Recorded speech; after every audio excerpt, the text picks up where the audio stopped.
Have you ever been so obsessed with drawing OCs for an extended period of time, yet they weren't seasoned well enough character-wise and design-wise, and for some reason they would occupy a really big space in your brain, and also you made comics for them that were unfinished, and you would say to yourself, one day, I'll pick those pages up, and now it's been a while and you wanted to draw them but you couldn't, they were so ugly. Well, today I'm fixing this situation. Welcome to Diving in the Lore, where we explore my OC's lore and also make some art about them. Let's dive in.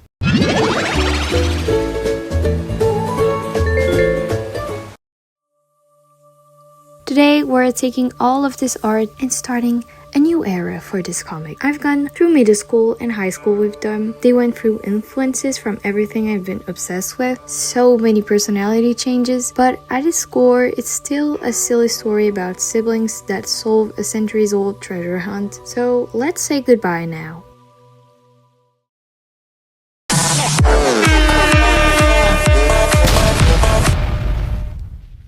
This is Prolebaya, a bay attached to the small country of Gawata, somewhere in the middle of the Atlantic Ocean and the Mediterranean Sea. A little red car arrives in the coastal town, taking Nicolina and Layla to their father's homeland for the first time. They are moving to Prolebaya in hopes they will get a nice fresh start after their parents' boutique was stuck in a financial rut back in Granaries, where they lived previously. They are now all gonna live with their grandma, Mama Olive, and the boy she adopted, Milo.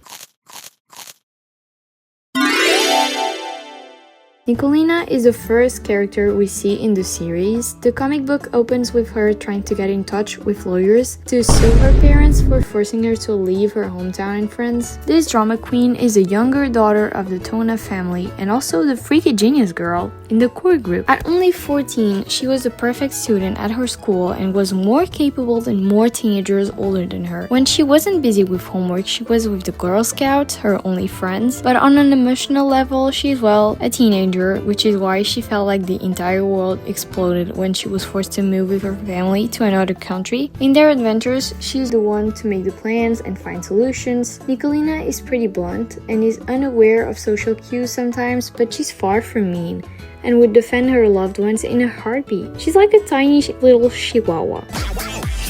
One thing that sets her back though is how obstinate she is. Nicolina comically goes out of her way to prove a point, but this determination has also helped during their adventures, so it's all good. When she wants something, she fights for it like no tomorrow. She got that dog in her. Plus, if she ever goes too far, she can count on her sister, Layla, to bring her back to Earth. Layla's personality changed every few months depending on what show or book I was into at the time, and she was my comfort OC. I always drew her. She was... I just like her. But I finally landed on her definitive character. The longest personality I've held on for her was very similar to Mabel Pines, because I was rewatching the show at the time, but it doesn't fit Layla just right. So I needed to rework her entirely, and here's what I've come up with. The oldest Tona daughter is a chill girl that goes into this world to learn new things and perspectives.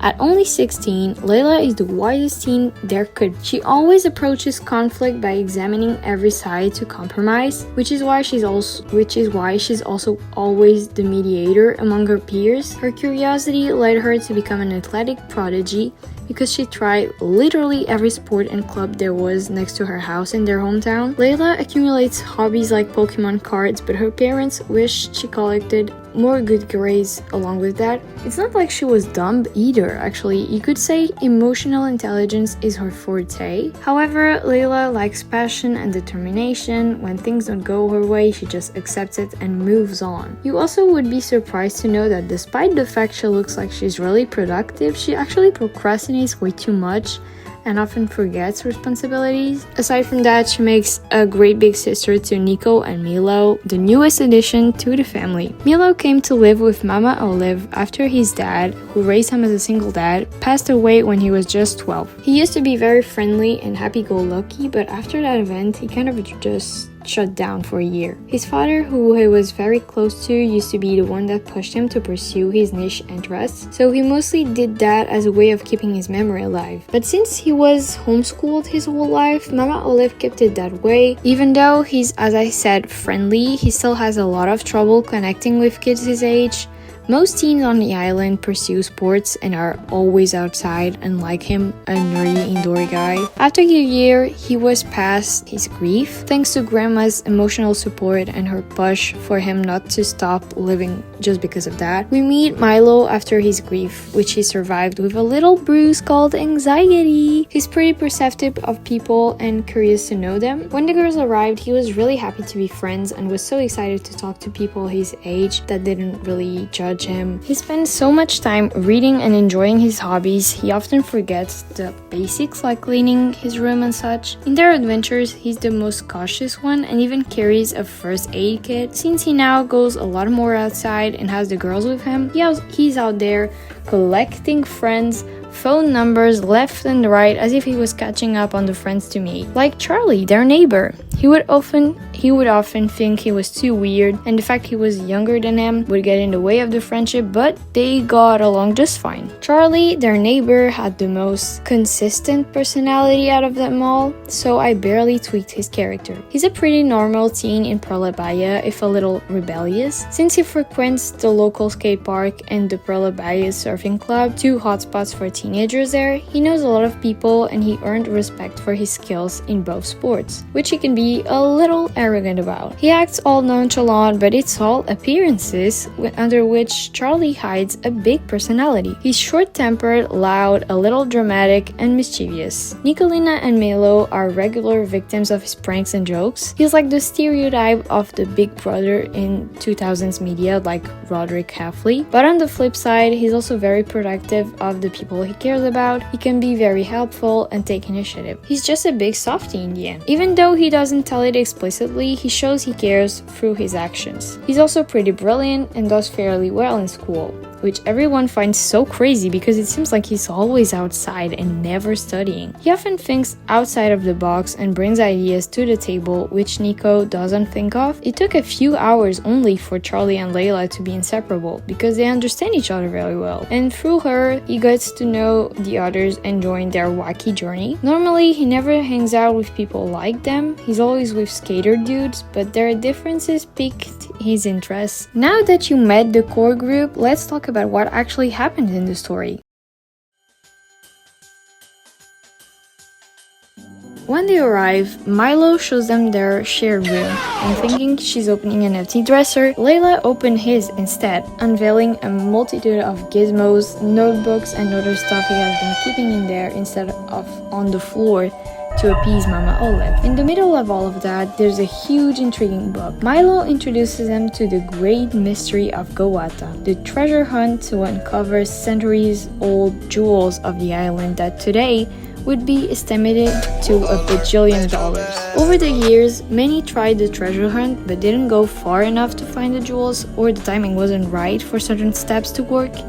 Now people have just accepted this was just an old tale, and some details resurfaced that could lead to thinking there was no treasure in the first place. It's become more of a symbol and used in marketing for tourists. Plus, some places are not exactly safe for trails, so it was heavily discouraged to do it. The book Milo had was a gold mine of information, as the author collected tons and tons of helpful advice to people who wanted to do the hunt. But it wasn't very well known, as the author was really hard to read. But since Milo studied it, there's no need to, so he's the guide basically. Milo wanted to do it initially this summer as it was peak time to solve it. Most steps would align. I'm being very ominous and that will probably not make sense at all, but I don't want to spoil anything. So he invited the girls to join them. They accepted, not thinking how crazy this adventure could get, and they started 2 days after. Charlie joins the group only around the second or third hint because he's intrigued by what they have been scheming and wandering the woods for, and that's great. They would need all the help they could get if they want to beat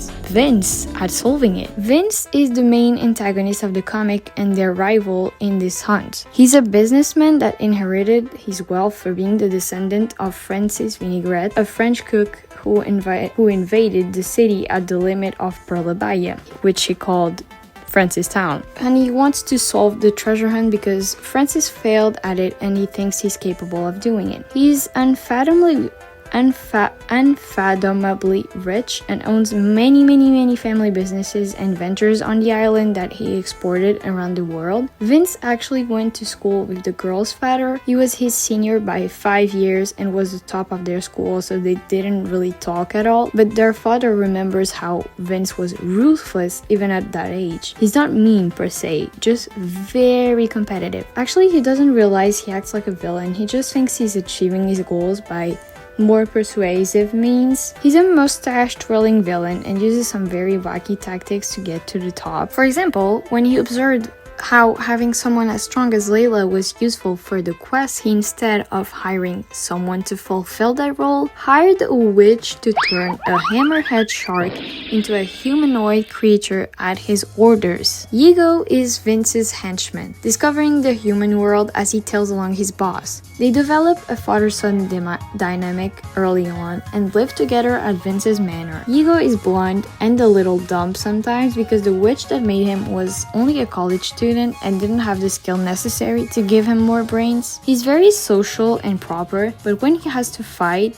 oh man, he goes full in. He makes sure he doesn't harm the kids though when they fight to avoid legal action on Vince, and also because he's actually friends with Layla. This is something Vince constantly whines about because rivals shouldn't be friends. Even the other kids think they shouldn't in case he would tell on them. Yigo takes everything at face value, and when Vince gives him orders, if he doesn't pay attention, make him do sometimes the opposite of what he asked just because he didn't understand the expression he used. So they are threatening, but not like another villain I didn't draw up for this video who is going to be an actual villain with ties to the protector of the Goetan Seas and to the creator of the treasure hunt. More on that in another video. As you can see, their designs didn't change as much, especially Layla's. All I did really was some tweaking of the color palette, giving them each more individual traits, and flavor blasting Mama Olive. The most work that was done was really on the story and their personalities. I drew their most drawn outfit, but they would change a lot, otherwise why would they have a fashion designer as a father? Let me know what you think.